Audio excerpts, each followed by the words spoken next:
munsi ngomba sangire namwe aya majambo nise icishengero riri muri bino bihe vyacu. Ndagiye kuvuga ibintu indwi nifuza wewe nk'umwana w'Imana ko umenya kubijanye ico ishengero riri, icishengero Imana giteze ko ico ribwirizwa kugaragaza, ico ribwirizwa kwerekana, ico ribwirizwa gushitsa hano muri nosi n'ibintu indwi ye gusangira namwe. Gira intangamarara hariho inzego zikomeye zibiri tubona hano muri nosi. Urwego rwa mbere ngo rwatanguye kuhaba rumaze gukora isheke, Imana yenstora urundi rwego rundi. Urwego rwa mbere Imana ashizeho ni urwego rwitwa umuryango, famille.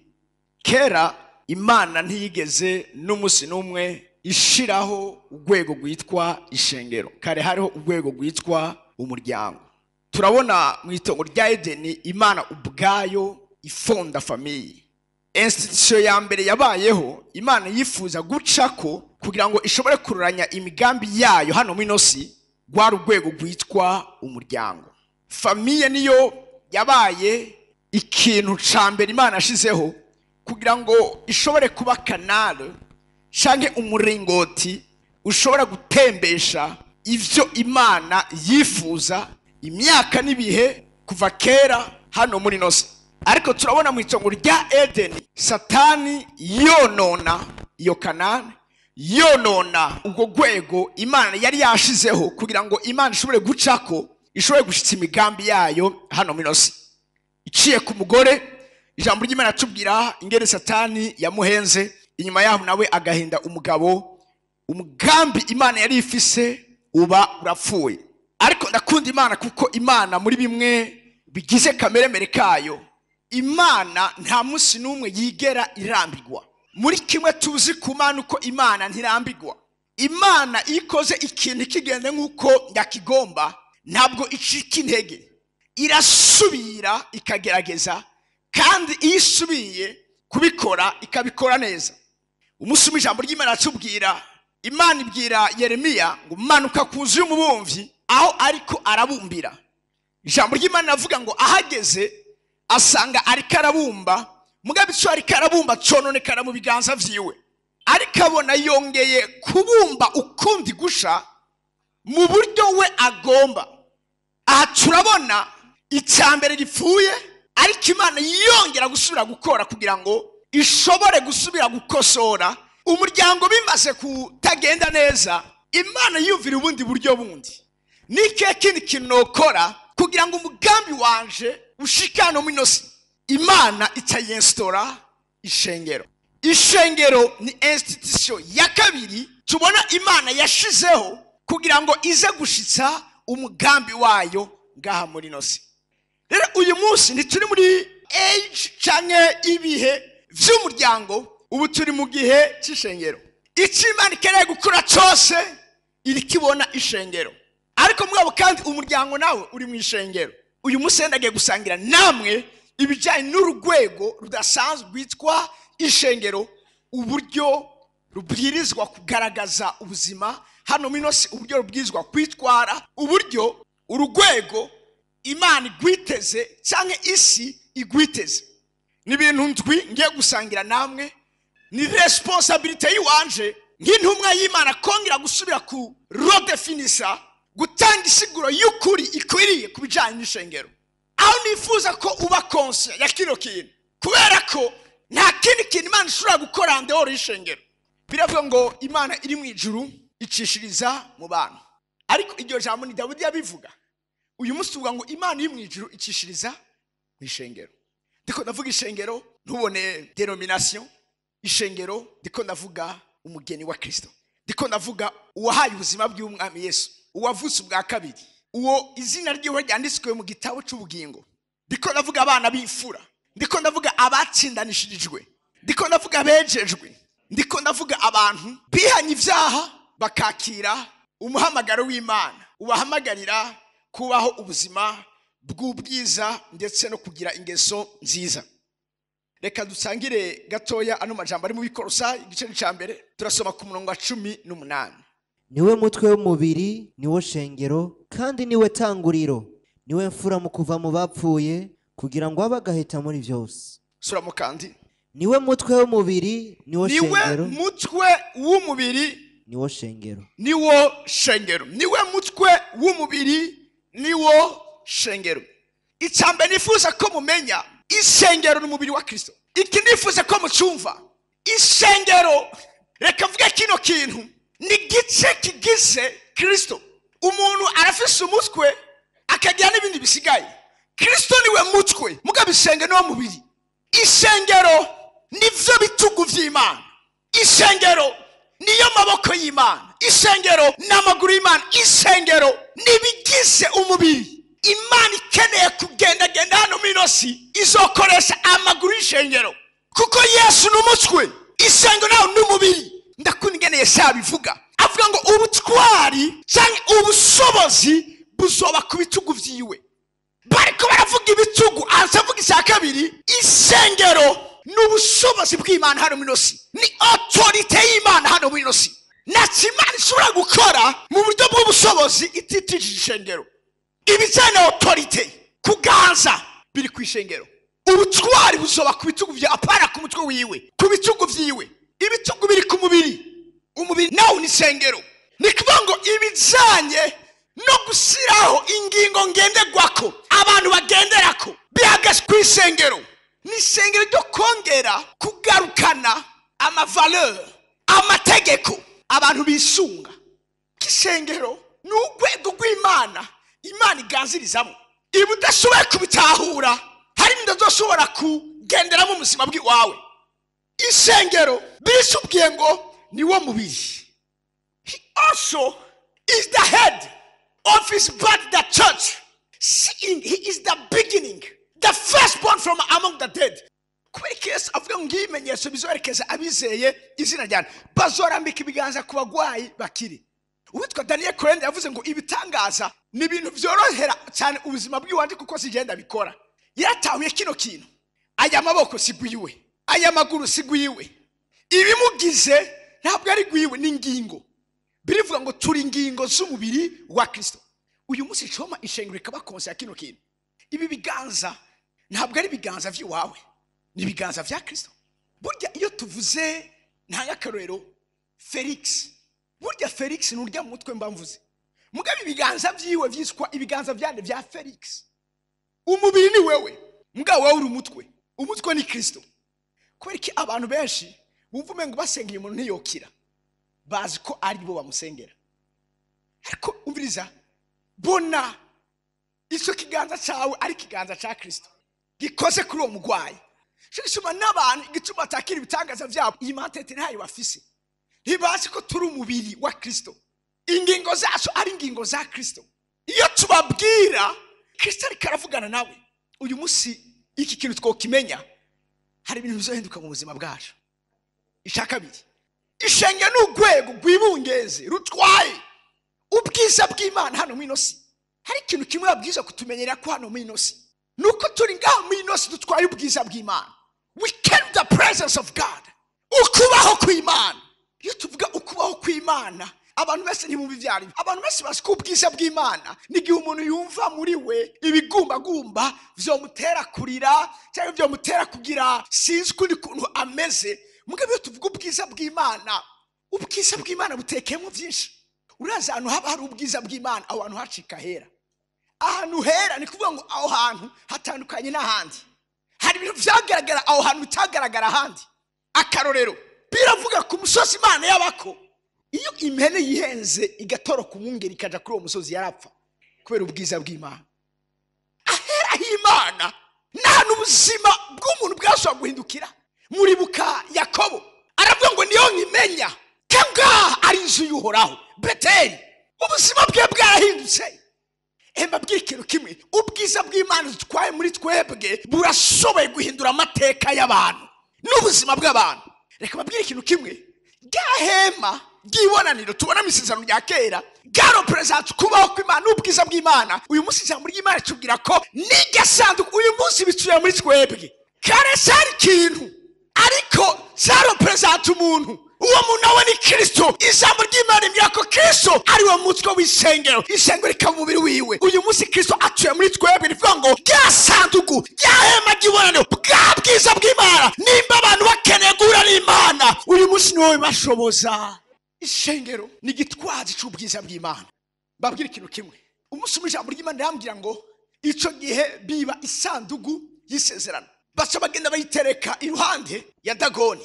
Bukeye mu gatondo bavyutse basanga Dagoni yaguye yubamye, bibaza ngo ni coincidence, barasubira barayihagarika. Bagarutse mu gatondo basanga cyacitse ibikonjo n'umutwe, baravuga bwa muri si coincidence, iyi Imana yacu yaturanye n'ubwiza bw'Imana, nico gituma bibaye gutya. Baca badesida gukura iryo sanduku aho hantu ryari riri. Ubwiza bw'Imana buri muri twebwe buratuma ivyigize Imana, ivyigize ibigatanya, ivyigize ndase bishobora kugwa hasi vyubamye. Yumva ko dutwaye ubwiza bw'Imana, dutwaye ubushobozi muri twebwe butuma ibimeze nka Dagoni bikubita ifukamiro hasi. Kamvuga ikindi kintu, ishengero nk'igitwazi cy'ubwiza bw'Imana, ni twebwe dutera abantu kugira inzara n'inyota vy'Imana. Iki kintu utaburi kurakigaragaza, hari ikintu kitazoba kiriko kiragenda neza mu buzima bw'iwawe. Ubundi abantu bakwitegereje, abantu bakuravye, babwizwa kumva bifuje Imana yawe. Hari umuntu ubona ingene ari karabo kavuga, my God, ndakeneye kuba nk'uyu muntu, ndakeneye gusenga nk'uyu muntu, ndakeneye kuwukora nk'uyu muntu. Turahari kugira ngo dutere abantu inzara n'inyota.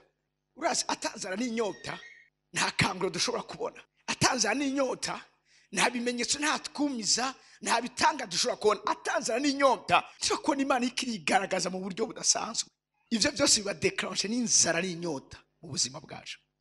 Hari ikintu nkuze kubabwira, iyo mu buzima bwawe inzara n'inyota biriko birakama, biriko birashira, mani majambo ni debut, ni intango y'ukugwa. Inzara n'inyota bihagaze muri wewe, urapfuye. Nico gituma muri bimwe duhamagarirwa nuko tumuhoranira inzara n'inyota. Hari ikintu Imana ibwira Eva, mugabo uyu munsi je nagifata nk'ijambo ry'igushengero. Yaravuze ngo uzohoranira inyota umugabo wawe. Umugore representa ishengero, birivuze ngo uzohoranira inyota umugabo wawe. Umugabo wacu n'ishengero ninde? Ni Kristo. Mani majambo ikintu kibiza kwama cyo kiragara mu buzima bwacu, ni inyota duhoranira umugabo wacu. Inyota igaragaza urukundo, inyota igaragaza ubusabane. Tubiza kugaragaza iki kintu cyitwa inzara n'inyota. Bivuga ngo niwe ahaza umutima ufise inzara. Imana ishimwe. Ubuzima bwawe kuko butwaye ubwiza bw'Imana ubuza gutuma abantu bagukikuje bandukigwa n'uyu mutima wo kurondera Imana kuruta ikindi kintu cyose. Babwira ikintu kimwe, bivanye n'abantu mugendana bizoguha ukungene ubaho ubuzima kanaka muri Kristo. Ndavuga iki? Ni wagenda n'abantu atanzana n'inyota bafise, nawe umuntu atagira inzara n'inyota. Ni wagenda n'abantu gusenga atacu babwiye, nawe gusenga ntacu bizokubwira. Mugabo ni wagenda n'abantu imitima yabo igurugumba igihe cyose yifuza umwami, nawe uzomera nkabo. Nyuma ndababwire ni cyaki nkuze kuvuga, turahari kugira ngo twanduze abantu uyu mutima. Aho umuntu afata ikonje atari kugira ngo aruhuke, afata ikonje kugira ngo abe mu busabane n'umwami wiwe. Ejo mu masaha 8 Imana ikiramba no majambo yamaye igicapo, kandi nasenga Imana ngo cyo gicapo zindu kibone. Nabonye tuza ngaha twese dusezera mu miryango yacu, mbona tuje tuzanye utuvalize, tuje kumara iminsi ngaha mu nzu y'Imana. Atantebe zihari, mbona hari amamoketi ku murango mwijoro, imisi ndwi turi ngaha. Nkabona tuvuye ngaha turi abandi bantu. Nona cya gicapo nyene cyagaragara kuri Mose. Hari ibintu dukeneye kubona kubera inzara n'inyota. Aho ivy'Imana bimwitware ko wawe. Haleluya. Ubwiza bw'Imana. Reka mvuge icya gatatu. Ishengero ni inkomoko y'imigisha hano muri nosi. Blessings koza. Mu Kirundi ngenda bivuga. Ofet ishengero niryo rituma abantu bahezagirwa. Ni inkomoko y'uguhezagirwa kw'abantu. Ufumve ko icyo turi ngaha muri nosi kandi tubiza kugaragaza no gutera abandi guhezagirwa. Yakobo arabwira Labani, aramubwira ngo kuva nshitse ngaha iwawe, wowe nyene ubwawe urabizi, ntitunya turabiharira ko uhoraho yaguhaye umugisha kubera jewe. Ivyawe vyabaye ibitayega maze gushika ngaha. Presence yanje mu vyawe, muzu yawe yazanye umugisha w'Imana mu rugo rwawe. Aravuga rero ivyo kame mu bishime, mugabo harageze ko genda gukorera urugo rwanje nanje. Ivyo ufise ntubikesha amasengesho yiwawe, ntubikesha ikindi kintu, ubikesha jewe. Uyu munsi ishengero agiye guhaguruka muri ubushobozi bw'Imana, aho nimba ari igihugu kimenya ko cyagiriwe neza kubera ishengero. Blessings koza tubatera guhezagirwa. Umuntu yahezagiwe atuma abandi bahezagirwa. Imana ishimwe cyane. Abikono bakabiri gice cya 6 turasoma dore ku murongo 8 twari ku murongo w'10. Biravuga ngo mu cyubahiro no mu gakengegwe, mu cyubahiro no mu gakengegwe, mu mugayo no mu ishimwe, mu mugayo no mu ishimwe, twiyumvirwa nk'abanyabinyoma. Umviriza, ishengero barafise ingene batubona, ishengero bafise ingene batwita. Birivuse ngo mu mugayo, gakengegwe, mu bitandukanye ngo twiyumvirwa nk'abanyabinyoma. Nika amaso yabo bereka kubijanye natwe. Birababaje kubona ishengero ryo kwizera kuko baribona ariko riri. Biravuze ngo mu gakengegwe ishengero ashobora gukengegwa. Baravuze ngo mu mugayo ishengero ashobora kugawa. Ariko ndafise inkuru nziza, siko turi. Baradukengera mugabo siko turi dukengeretse. Baratugaha mugabo siko biri ntitugahitse. Ikimenyamenya mu minsi iri imbere baragiye kubibona yuko ivyabananiye ari twebwe dufise inyishu yavyo. Mpamari ya muri kino kibanza ngo twiyumvirwa nk'abanyabinyoma. Uyu munsi ariho ibintu uza kuva ngaho wamenye, ariko siko biri, ntituri abanyabinyoma. Umviriza munsi, ariko turabanyakuri. Turabanyakuri cyo cyambere. Twiyumvirwa nk'abatamenyekana, ariko turi barurangiranwa. Siko biri, ivyo batwiyumvira ko siko biri. Biyumvira ko tutamenyekana, abantu bazi kutazwi, mugandi bazi yuko imbuto ya celebrity iri muri wewe. Ikigutuma barurangiranwa ariyo kamera yawe. Twiyumvira nk'abatamenyekana, ariko siko biri. Igihe cyose Imana yaduhisha, igihe cyose Imana ntisoka idushyira habona, muga hari igihe ibika kugira ngo cyagihe abantu bibaza ko vyaheze, abari Imana cyerekana ubwiza bwayo biciye kuri twebwe. Tuboneka nk'abagira bapfe, aba turi bazima. Batwitegereje, they see us dying, ariko turi bazima. Tuboneka nk'abahanwa, ariko ntitwicwa. Komeza. Tuboneka nk'abababara, ariko tunezerwa iminsi yose. Turababazwa n'ikijambo ry'Imana rivuze, tukaboneka nk'abantu bababara, ariko tunezerwa. Ubiriza ibihe by'imibabaro yacu bidupriva umunezero. Mwisi barakubwira n'ukuri nurire, urafise impamvu yo kurira. Turabitahura. Ngo n'urugezo ruri hasi mu Mana, urugezo ruri hejuru tunezerwa misi yose. Naho bibabaje, hari indi banga rindi riri muri twebwe. Uwo mbaza igituma nezerwa misi yose kandi mbabaye ntavyo nzi, mugabo abikora muri jewe, abitunganya muri jewe, ndavyisangamwo, sanga nabibayemwo. Zena rinskoma ngiye kura mugabo sanga nanezerewe. Tunezerwa misi yose. Umurize imindakira ko bigucikira ubuzima. Abana nibyo tuje bati nivyo tubabarana n'abababaye. Uno umwana muga ku muntu amaze kugira ku rugeze nk'ubugezeko, amaze guhishurirwa ibijanye n'ishengero riri, tunezerwa misi yose. Birantangaza ku bantu bamwe bamwe mbona muri Bibiliya, Imana tigera yemera n'umusi numwe ko bagira umubabaro. Hari umuntu yitwa Ezekiyeli, Imana niko birivuga, Imana yishe umugore wiwe. Umugore we ntiyishwe n'ingwara, yishwe n'ikindi kintu, yishwe n'Imana.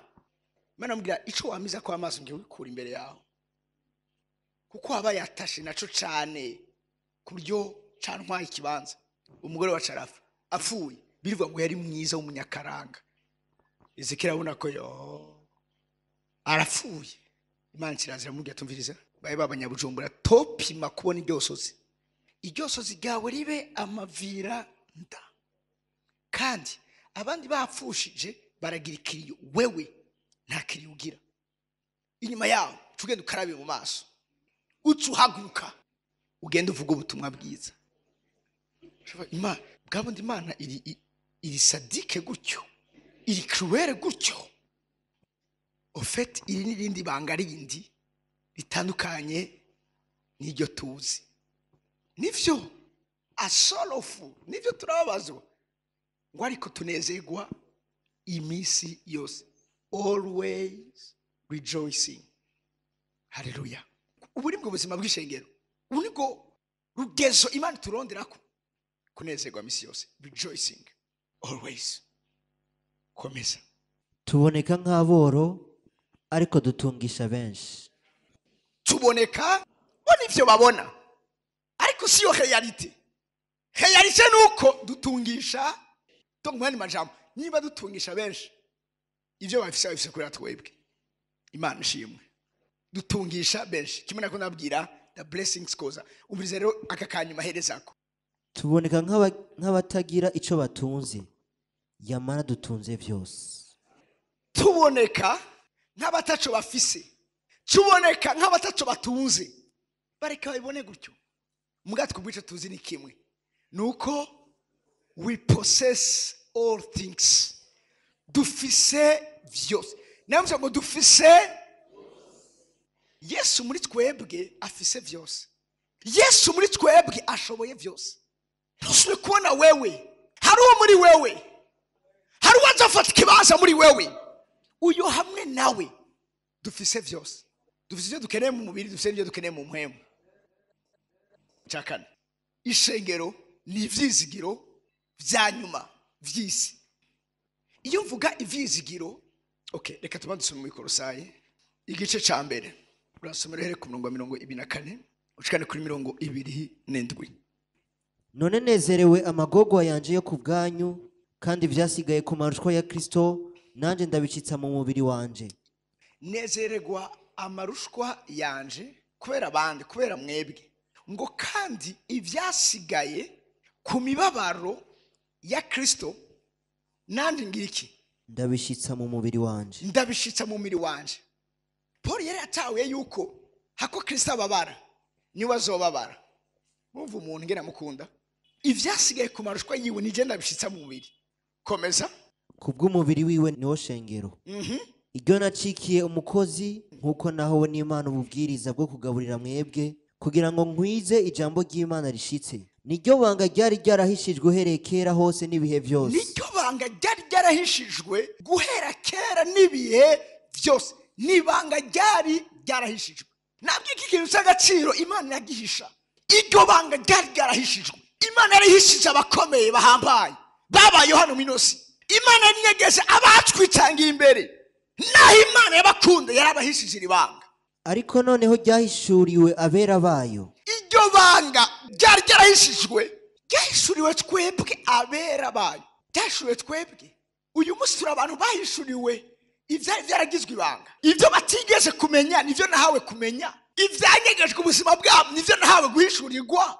Kubera iki muri kino gihe ari Imana yabihishuye, ni kubera ko ari twiteze ko hari umugambi wayo yifuza kubona uri kurashika biciye ku ishengero ryayo. Cyo gituma hariho revolution iri kiraba mu buryo budasanzwe ku bijyanye n'ishengero, aho rimenya iri banga ryari ryarahishijwe, ariko uyu munsi ryahishijwe twebwe abera bayo. Iryo naryo sirindi Abimana yakunze kumenyesha itunga ry'ubwiza bw'iribanga rivugwa mu banyamahanga, niryo Kristo ari muri mwebwe, ivyizigiro vyo kuzoronka ubwiza. Iryo banga ni Kristo. Ntavuze gusa ngo ni Kristo, bavuze ni Kristo muri twebwe. Ishengero ni ivyizigiro vy'isi, kubera ko ishengero niryo rifise Kristo muri ryo. Kristo muri twebwe. Ofa turabivuga nko kumengo biraryohera gusa kuvuga, umengo bisoundinga neza. Kristo muri twebwe, apana kuri twebwe, apana kumwe na twebwe. Kristo muri tongihura n'intambara zigiye guhura nawe, kuko ari muri wewe. Ivyo wobamwo ntugire ikibazo nihari. Kristo muri twebwe. Biravuga ngo basugerejwe n'umuyaga mwinshi mu kiyaga, ngo atamukira mu bwato. Birija muri Imana ivuga ngo ako kanya umuyaga urahora. Yapfuye gushikayo. Ivyo ariko birarezwamo, ivyo ariko birasuranya, ako kanya cabaga shereri. Kristo muri wewe azocecekera citwa ingunza cose. Iyo ryo sirindi ni Kristo muri twebwe. Birivuze ngo ivyizigiro. Hano bivuze ngo vyo kuzobona ubwiza. Ni ivyizigiro vy'ubwiza. Si ivyizigiro bitera kuzobona, no. Ni ivyizigiro vy'ubwiza. Ishengero ni ivyizigiro. Shaka tubambagira ikintu kimwe. Hano muri nose turafise mission yo guha abantu ivyizigiro. Urabona ikintu cyose iyo uraba amakuru France 24, iyo uraba za CNN, ukaraba ukumviza vyinshi bitandukanye, ku munsi bamara ko baravuga ibintu bitari vyiza. urabona ko uko iminsi igenda yegegwa imbere n'ikintu bibandanye biba bibi. Amakuru y'umunsi dukura ku marezo sosiyo naho harimo utujuju twinshi muga harimo bibi gusa. Ahantu hose ni kao ni crise. Ariko ishengero nitwe duse message y'ivyizigiro. Nubwo bimeze bityo turabwira abantu get ready. Nimwitegure umwami wacu araje vuba. Duse message y'ivyizigiro. Ishengero ni ivyizigiro. Cyo muri mwe abiza kukumenyera ko ni ivyizigiro. Uri umuntu wo gutanga ivyizigiro. We nturo kuranduka umutima. No. We nturo kuranduka umutima. Icyagatanu. Ishengero ni inkingi ishigikira ukuri. Timoteyo wa mbere igice cya gatatu turasoma ku murongo wa 15. Haravuga ngo ariko ni naba ngitevye ni kugira ngo uzumenye uko bikwiye kugenzwa mu ngoro y'Imana niyo shengero ry'Imana nzima. Vyongeye niyo nkingi ishigikiye ukuri. Ishengero niyo nkingi ishigikiye ukuri. Bavuze ishengero niyo nkingi ishigikiye ukuri. Isi nta kuri fise. Ndasubiramo isi nta kuri fise. Abantu nibazi ukuri. Ukuri se fise nuko zidakira. Ukuri se fise nuko ari ingwara zidakira. Ariko twebwe turi nkingi ishigikira ukuri. Turazi ukuri. Ingwara zidashokera abaganga kuvura, umwami wacu arashoboye kuzikiza. Tubwiza gushigikira uko kuri. Nibwo buzima bwacu. Wisengero ni nkingi ishigikira ukuri. Umviriza. Kandi sinarakuntu bamenye ukuri kuko nibigeze bamenya umwami ukuri. Ariko umwami twa turamuzi. Ukuri twa turakuzi, ukuri ni kumwe gusa. Ukuri ni Kristo. Avuga ngo I am the way, the truth and the life. Ni article de finakoresha. La vérité. Nta kundi kuri kundi. Urakene kumenya ukuri ku muntu umwe gusa ni Kristo Yesu. Rero birivuze ngo ishengero niyo nkingi ishigikira ukuri. Nukwe kuri wizera. Nibikisi kubwira wizera uyu munsi. Iki jambo ry'Imana rimbwira nuko ishengero niryo ryonyene rifise ukuri. Cyagatsinatu ishengero nikigwanishwa c'Imana ngaha muri isi. Ishengero nikigwanishwa c'Imana ngaha muri isi. No simuze ngo rifise ibigwanishwa vy'Imana. Ishengero bwado ngaha muri nosi ni nkoho y'Imana, ni bombe y'Imana. Oya urumva kenshi twarumvise ubutumwa nivyo kandi nukuri. Mwabiri ibigwanishwa byose vy'Imana. Hamwe ijambo ry'Imana riravuga ngo mufise ibigwanishwa byo kugoroka mu kuboko kw'iburyo no mu kuboko kw'ibubafu. Uyu munsi ngiye kuvuga ibigwanishwa, ngiye kuvuga ko ishengero ubwado nikigwanishwa c'Imana. Nimba Imana ikera kugwana hano miroshi ifise ikigwanishwa kimwe cyitwa ishengero. Ndiko ndavuga nk'ishengero yuko turi ikigwanishwa c'Imana ngaha miroshi. Umviriza iyo bateye bombe ubundi ikigwanishwa hari umutima kitagira. Hamwe botera bombe nucléaire ngaha mu Burundi rivuga ngo ndaza kuraba abakuze bageze gupfa, abana bakiri bato bafise kazoza ndaza kubeparnya. Iyo ari kigwanishwa umviriza kirahitana ikintu cyose gihuye naco mu nzira. Ariko ndavuga ntavyo imbabazi, ntavyo ibiganiro, ntavyo kumviriza, ntavyo kwicara kugira ngo tugerageze kuronka terrain d'entente. Hano nk'ikigwanishwa c'Imana umviriza hari umutima tutagira. Hari abantu bagiye gukizwa ku nguvu, hari abantu bagiye gukizwa batabishaka, hari abantu bagiye guhezagirwa batazi iyo bivuye niyo bizananye, hari abantu bagiye kugirirwa neza mu buryo bwa surprise nabo nyine batiteguriye. Kubera ko ikigwanishwa c'Imana kigiye gukora igikorwa cacu ngaha muri inosi. Yesaya 49 urasomera ku murongo wa mbere kandi ku murongo wa kabiri. Haravuga ngo nimunyumve yemwe ababa ku kiyaga.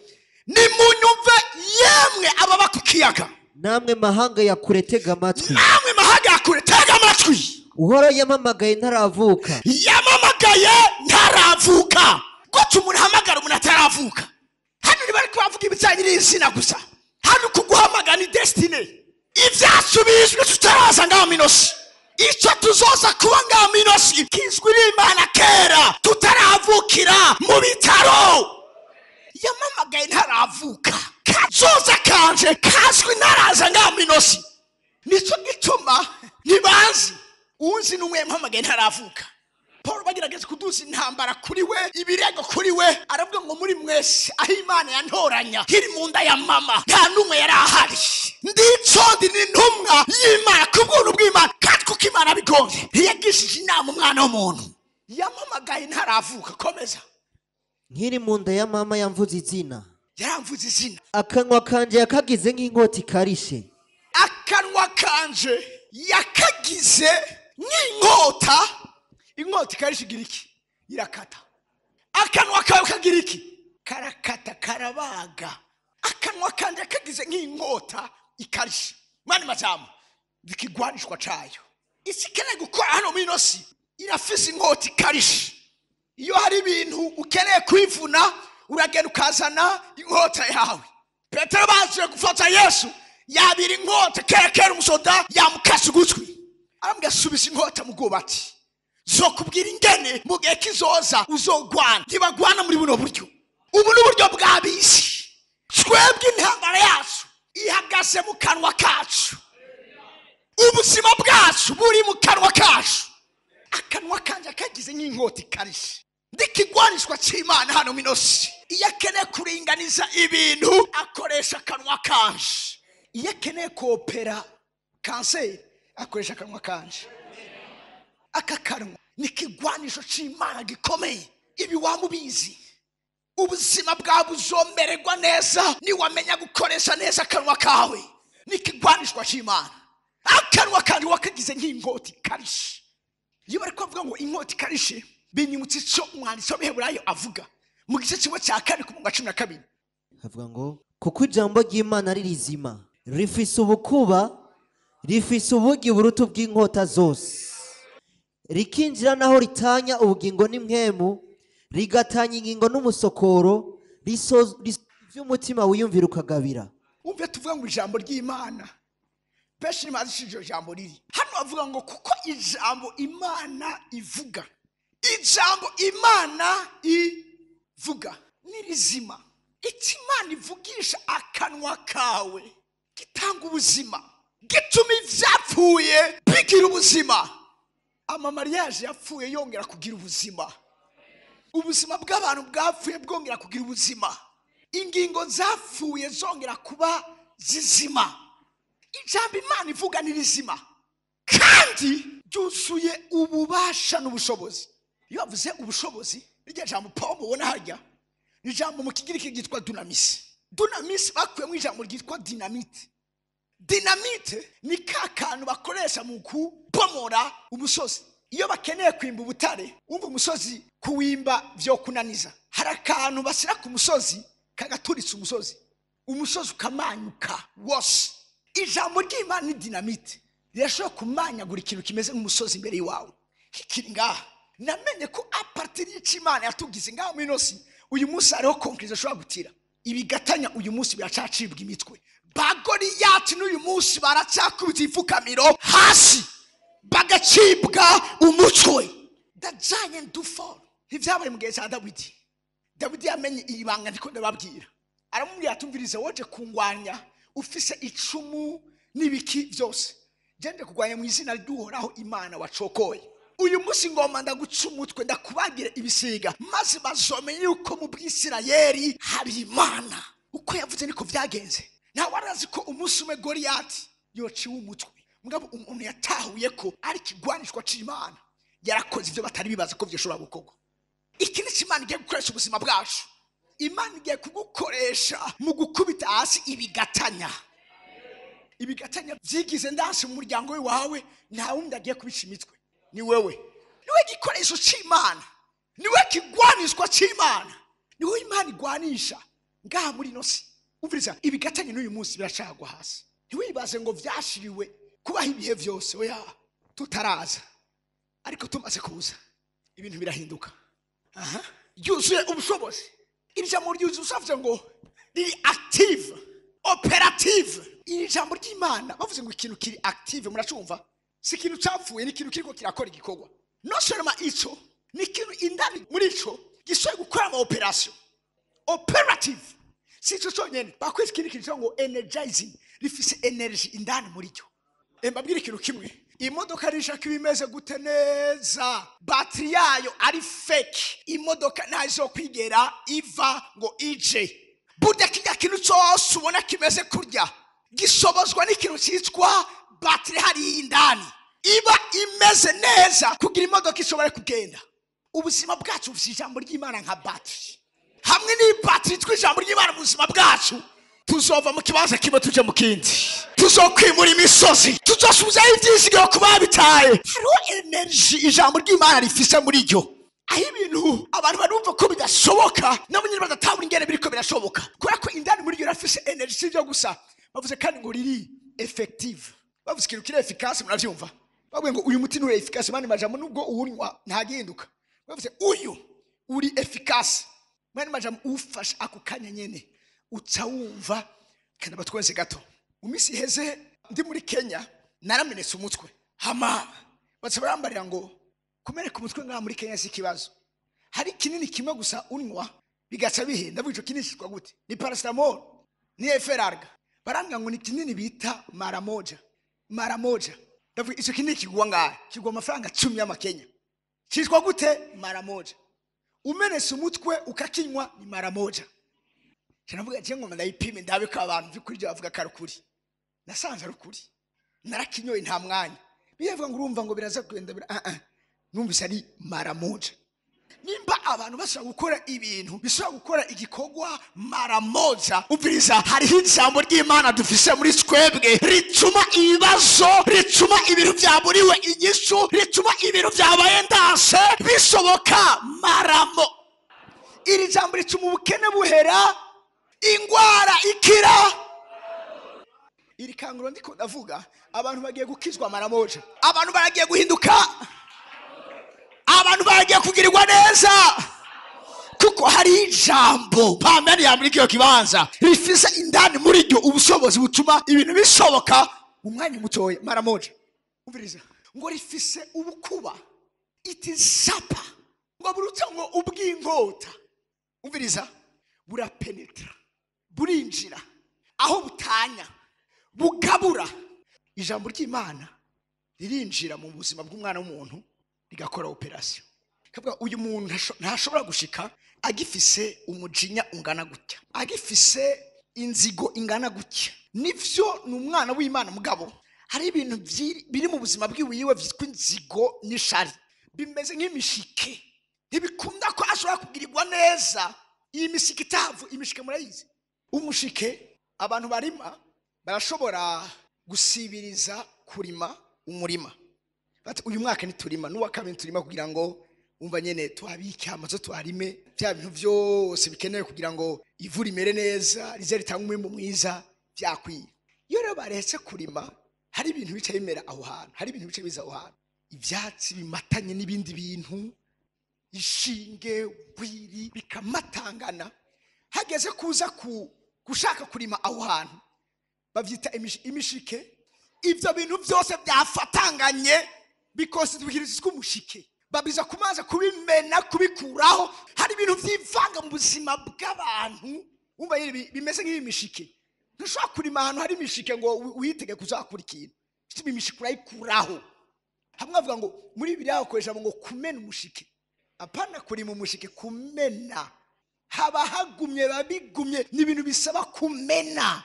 Hari ibintu rero mu buzima bw'abantu dukeneye kumena, ni nk'imishike. Ivyo rero ijambo ry'Imana ragenda kagira iki, rikabikurayo rikabimena. Kuva uyu muntu abiza kumera neza ku buryo Imana igiye kuba muri we kizoba ikintu kizima, kizokwamira ivyamwa abantu.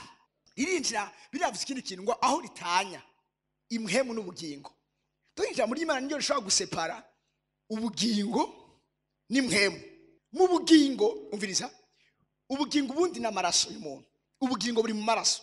Ubugingo ni kuvuga ngo uwakuvyaye ajya amaraso yiwe ari muri wewe, yama karaktere yabo, zangeso zabo, bwa buryo bwabwo gukora ibintu byabindi byose biba biri mu maraso. Mu maraso naho niyo hari ubugingo. Dore ijambo ry'Imana ryo rishoboye kugira iki, gutanya ibiri mu maraso rigasepara, ikabitandukanya iby'ubugingo n'iby'imhemu, bw'igufa n'umusokoro. Umusokoro uri mu igufa, ririnjira rigatanya. Wangize nk'inkota ikarisha. Genda hajyara kandi kantu shaka kuvuga. Akanwa kanje yakagize nk'inkota ikarishe, amisha mu gitutu cy'ukuboko kwiwe. Aha. Kandi yampinduye umwami usenye. Yampinduye umwami usenye. Bavuze umwami usenye bashatse kuvuga umwami usongoye. Yampinduye umwami usenye mu mutana wiwe. Ngoma ndabaye kino gicapo ntihagire umuntu mazocibagira. Murabizi ko Imana afise umugambi udasanzwe wo guhindura isi, kandi mu kuhindura isi nivuga ngo n'amadomene yose n'amasfere yose agize ubuzima bw'igihugu n'ubuzima bw'umuntu. Imana nabonye kino gicapo mu ijoro bavuze umutana nagasaho bambara babikamwo imyami. Iyo umuntu ariko aragwana na stoka ahantu imyami ngo azatora umwe araza arayigumana akayambara, icyakora awutora inyuma agazisira mu muheto akarasa. Abonye ico ariko arakubita kitaguye hasi ngo gife agatora uyundi agasiramwo akarasa. Bivuze ngo wampinduye, umva ni kuvuga ngo ishengero n'umwami usongoye. Mwari muzi ko umwami udasongoye atashobora gukora. Umwami urinzwa umwami ngo barayisongora, hajya imbere hari ubumara batubashyira ku buryo winjiye muri wewe ugutera ubwo bumara bikagutuma ugwa hasi ntuvyuke, naho komereka ntuki atashobora kumara. Umwami ugutuma umuntu ataco agishoboye gukora. Nabonye Imana nk'umugeye iyo yekirampa no macambo nambwira ngiye kumanuka muri kino gihugu nk'umugwanyi. Imana yambwira mu mutana wanje, mwebwe ishengero muri myami yanje muri bigwarishwa vyanje, si mu buryo gusa bwo kuraswa. Ufite umwami barawutuma gena yicira kijya gikoko. Hari ibintu Imana igiye kwica ikoresheje imyambi ariyo twebwe, yaba muri politike, yaba muri ekonomi, yaba muri media, yaba muri agriculture, yaba muri religion, muri ya misozi ndwi yose aragiye kugutuma nk'umwami. Iki gicapo muri ko murakibona, numvise irijwi. Ninde muntu azokira intambara y'Uhoraho? Ninde muntu azorokoka muri iki gitero cy'Uhoraho? Haleluya! Nicyo gituma uyu munsi ubimenye, ishengero turi bigwanishwa vy'Imana hamwe n'inkota. Ahandi niki imyambi isenye. Icanyuma ayico cindwi, ishengero ni gisekuzo, gisekura imisozi igacika amataba. Ishengero igisekuzo, bavuze igisekuzo mu bishaje na amplifie gatowe. Ishengero ni kimashini kimenagura imisozi. Basiko niyo bari bakene nk'ahantu kwaci barabara, aho nakaba hari umusozi baca bazana ni bulldozer igatsigira iki kiraduga kigira iki umusozi kameneka kiramena. Ishengero rigiye kumena, ni gisekuzo gisekura imisozi igatsika amataba. Sinzi imisozi ono hari imisozi itandukanye mu buzima bw'abana b'abantu, bugana mwe ishengero niryo rigiye kuringaniza ibintu byose. Ivyari imisozi bigacika amataba. Icambere ishengero umubiri wa Kristo, cyakabiri ishengero ugwebaye ubwiza bw'Imana, cyagatatsu ishengero impomoko y'umugisha hano muri nos blessings koza. Icyakane ishengero ivyizigiro vya nyuma vy'isi, ishengero inkingi ishigikira ukuri, ishengero ikigwanishwa c'Imana hano muri nos, ishengero igisekuzo gisekura imisozi igacika amataba. Sico tugiye gucika, nico turi. Ndasenga Imana ngo ubuzima utangure kubugaragaza hano muri nos. Imana ibahezagire.